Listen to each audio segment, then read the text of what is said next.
안녕하세요. 법률정보쇼 송윤 변호사입니다. 원금을 보장해주는 다단계 투자 사기라고 들어보셨나요? 이번 시간은 유사수신행위 규제에 관한 법률에 대해 설명드리려고 합니다. 우선 유사수신의 정의, 처벌 수위, 대표적인 특징, 사기 예방법, 형사 고소 순서로 설명드리겠습니다. 유사수신행위 규제에 관한 법률 제3조는 누구든지 유사수신행위를 하여서는 아니 된다라고 규정하면서 유사수신행위에 대해 다음과 같이 제2조에서 규정하고 있습니다. 유사수신행위란 다른 법령에 따른 인허가를 받지 아니하거나 등록 신고 등을 하지 아니하고 불특정 다수인으로부터 자금을 조달하는 것을 업으로 하는 행위로서 다음 각호 어느 하나에 해당하는 행위를 말합니다. 장래 출자금 전액 또는 이를 초과하는 금액을 지급할 것을 약정하고 출자금을 지급받는 행위, 그리고 장래의 원금의 전액 또는 이를 초과하는 금액을 지급할 것을 약정하고 예적금, 부금, 예탁금 등의 명목으로 금전을 받는 행위, 그리고 장래의 발행가액 또는 매출가액 이상으로 재매입할 것을 약정하고 사채를 발행하거나 매출하는 행위, 마지막으로 장래의 경제적 손실을 금전이나 유가증권으로 보전하여 줄 것을 약정하고 회비 등의 명목으로 금전을 받는 행위를 말합니다.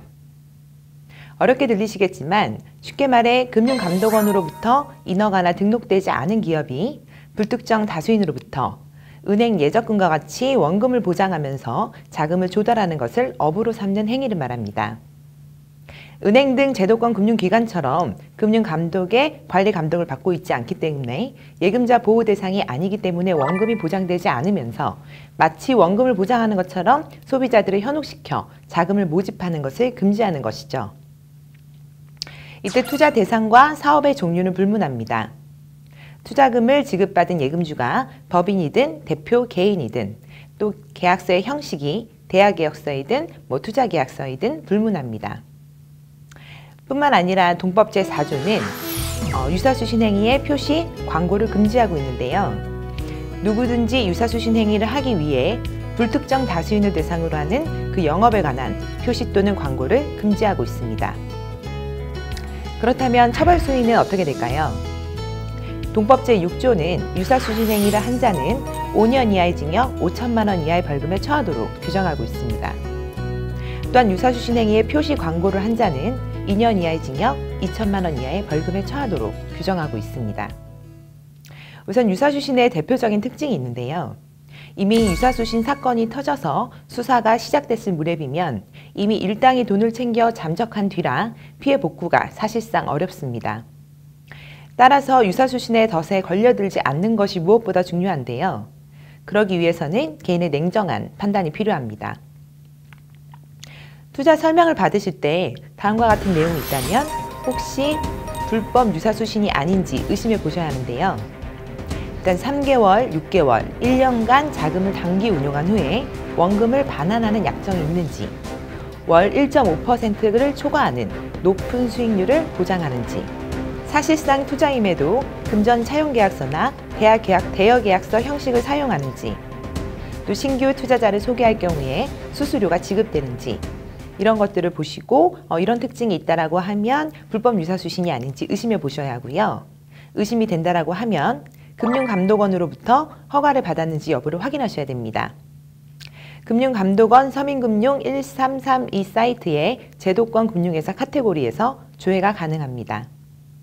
또한 고수익 보장을 미끼로 자금을 모집하는 유사수신 행위를 금융감독원에 신고할 경우에는 200만 원까지 포상금을 지급받으실 수 있습니다.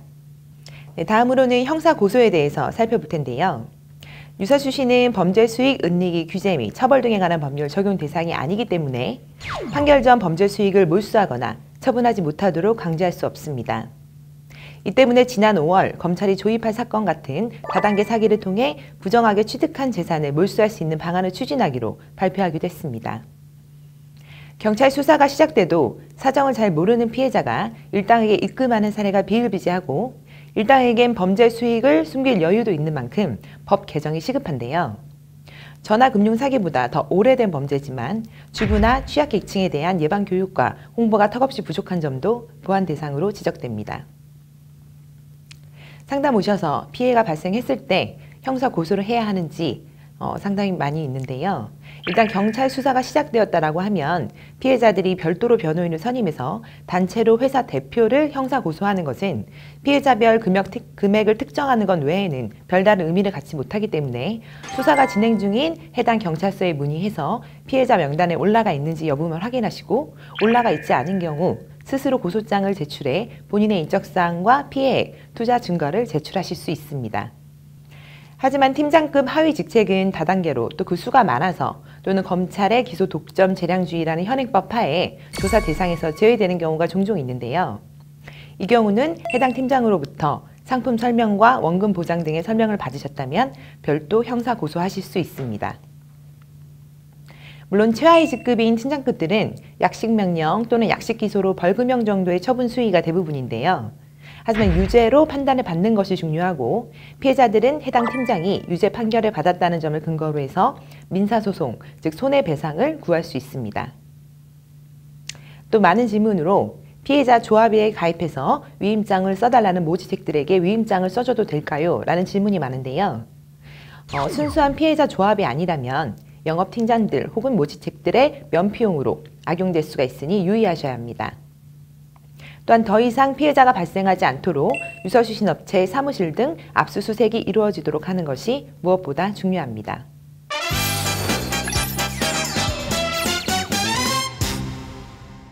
이번 주제의 유서수신 행위 처벌 수위에 대한 키포인트는요.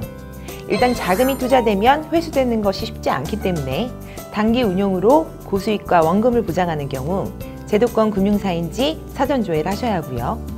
사건이 발생되었을 경우 무턱대고 피해자 조합에 가입할 것이 아니라 순수한 피해자 조합인지 위임의 범위는 어디까지인지 확인하셔서 소중한 투자금을 회수할 수 있는 기회를 잃지 않도록 유의하셔야겠습니다.